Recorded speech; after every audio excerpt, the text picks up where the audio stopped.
Կցանկանայինք նաև ձեր տեսակետը եկեղեցում տեղի ունեցած հայտնի միջադեպի, որի գործով եթե ճիշտ եմ հիշում, դուք ևս անցնում եք, չէ՞։ Այո, ես համարվում եմ մեղադրյալ իբր կազմակերպման եւ իբր ինչ-որ խոչընդոտել եմ ինչ-որ գործողություններին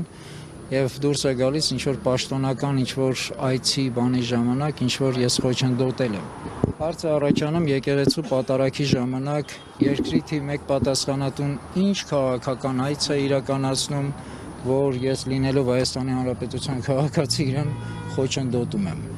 Ինչ այց եք իրականացնում դուք եկեղեցի։ Եկեղեցին ձեզ համար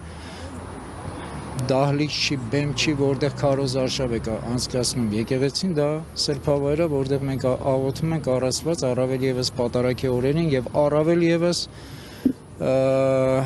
Ծաղկազարդի օրը։ Եվ Ծաղկազարդի օրը երեխեքի օրնության ժամանակ երեխեքին չեն բռնում, չեն ծեծում, չեն ջարդում։ Ընդհանրապես սա այդ ձեռագիրը, որը իրենք ցույց են տալիս, այս ձեռագիրը եւս մեկ անգամ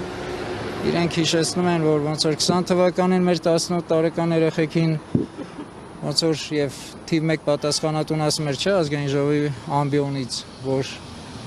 եթե այս ամեն ինչը չլներ, պատերազմը չլներ, իրեն այն ժամանակ ասեին դավաճան եւ դրա համար ստիպված գնացել էին պատերազմի։ Խոստովանել էր ինքը 18 տարեկանների չէ, իհարկե չեմ ճանաչում։ Ես իրենց չեկել կարա ինչ-որ բան կազմակերպեիք։ Գորգ ջան, ես նորից եմ կրկնում, ես պատիվ եմ ունեցել կազմակերպել եւ կազմակերպման գործողություններին մասնակցել եւ անմիջական մասնակցել գործողություններին Արցախի ազատագրման, գյուղերի, քաղաքների եւ տարբեր, որին ես պատիվ եմ ունեցել մասնակցելու։ Ես նման բաներ չեմ կազմակերպում, առավել եւս եղել։ Դուք այդ պահին նկատել եք ինչպես եղավ, այսինքն իշխանությունը ինչից սկսեց, իշխանությունը հարված է ասում, բայց հարված էր արդյոք դա։ Ես թիկունքով եմ կանոնացել, դուք մի մոռացեք, որ այնտեղ անցողիկ տեղը շատ նեղ է, եւ երբ որ շքախմբով թիվ 1 պատասխանատուն գալիս ասում է միջև խորան ու նորից հետ է դառնում, ոնց ուզում ես արա, այնտեղ հրմեշտոց է տեղի ունենում եւ չի բացառվում, որ այդ երիտասարդները հավասարակշռությունային կորցնում են, գնում են կամ որևիցե մեկը անվտանգության աշխատակիցներից կամ որևիցե մեկը, չգիտեմ, ով կարող է մի քիչ կոպիտ ինչ-որ հրելական, մի քիչ ինչ-որ սեղմելը, որտեղից իրենց մոտ պորտքում էր առաջանում, առավել եւս եթե դուք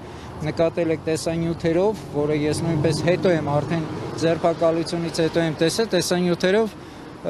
ինքը երբ որ գալիս մտնում էր եկեղեցի, այս եկեղեցում իր հավաքած մարդիկ չկային եւ չկար այդ ծափահարություններով իրեն դիմավորողները։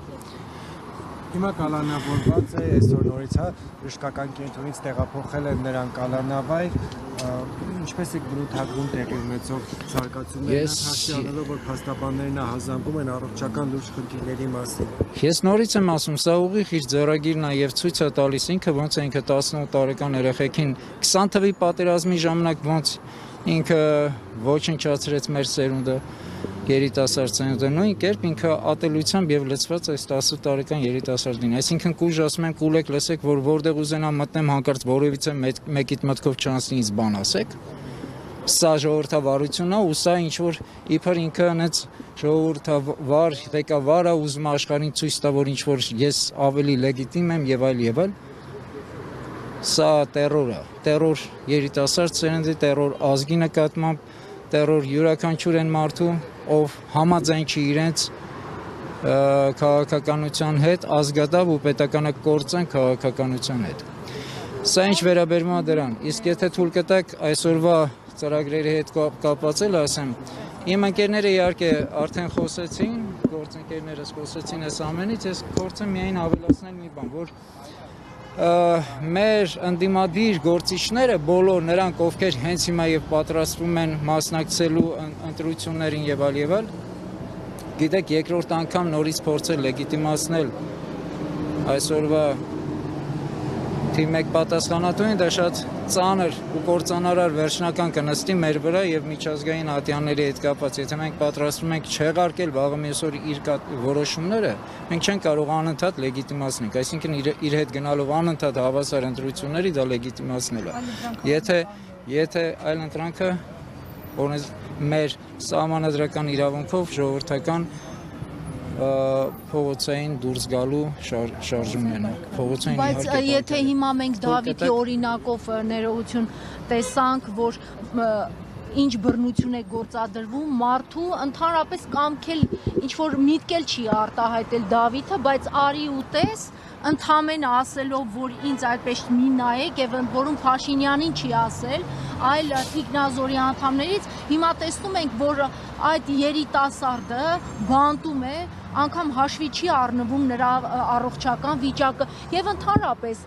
ընտրություններից առաջ ցանկացած կառավարություն նույնիսկ համաներում է անում, իսկ այստեղ մենք տեսնում ենք համաներման մասին միգուցե ընդհանրապես խոսք չկա, ընդհակառակը բռնատիրությունը եւ ճնշումները շատ ավելի ուժգին են։ Սա եւս մեկ ապացույց, որ այսօրվա իշխանությունը ինչ այդ ճնշումները որ օգտագործում են, ինքը օգտագործում է որպեսզի աչք վախեցնի եւ որպեսզի կարողանա մարդկանց իր ուժով, իր պետական ռիչակներով, հնարավորություններով կարողանա նորից ամրապնդի իր աթոռը։ Սա եւս մեկ օրինակ է, որ եթե այս երիտասարդին 15 տարեկան երիտասարդին ինքը չի կարող ոչ ների, ոչ կարողանում է ռեալ գնահատի իրավիճակը եւ ամեն ինչ օգտագործում է իր աթոռը ամրացնելու եւ մարդկանց վախի մթնոլորտ տարածելու, սա եւս մեկ առիթ է եւ մեկ պատճառը, որ հասկանաք, որ եթե այս իշխանությունը նորից վերընտրվի,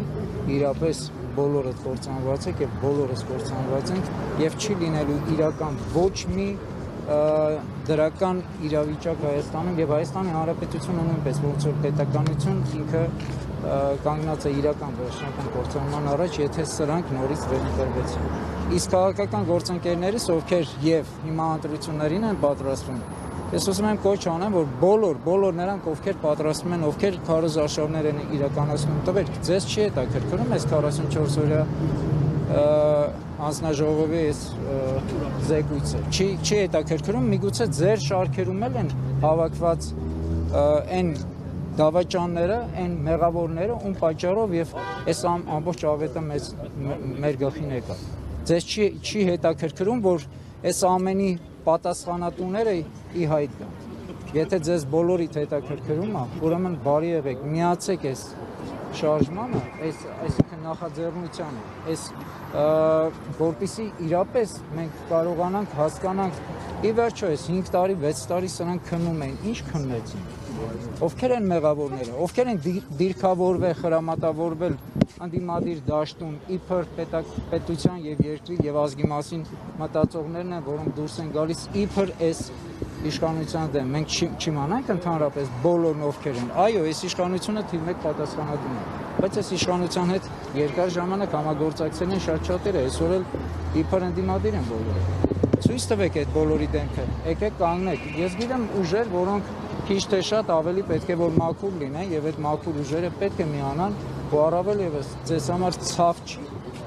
զոհվածների, անհետքորածների ծնողների ցավը։ Մի պահ պատկերացրեք այս սաղ ընտրություններից, աթոռակռվից, ամենից վեր, պատկերացրեք այս մարդկանց հոգու ցավը։ Դուք այդ ցավը չունեք, դուք երկրի պետականության ազատագրական պայքարի կորստի ցավը չունեք։ Ես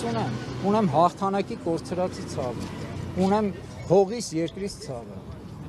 Աթոռը ձեզ, հողն ու իմ ազգը թողեք ինձ։ Թողեք մի պառակտեք, մի թունավորեք, մի բաժանեք իմ ազգը։ Աթոռը ձեզ, հողս ինձ, ժողովուրդս ինձ։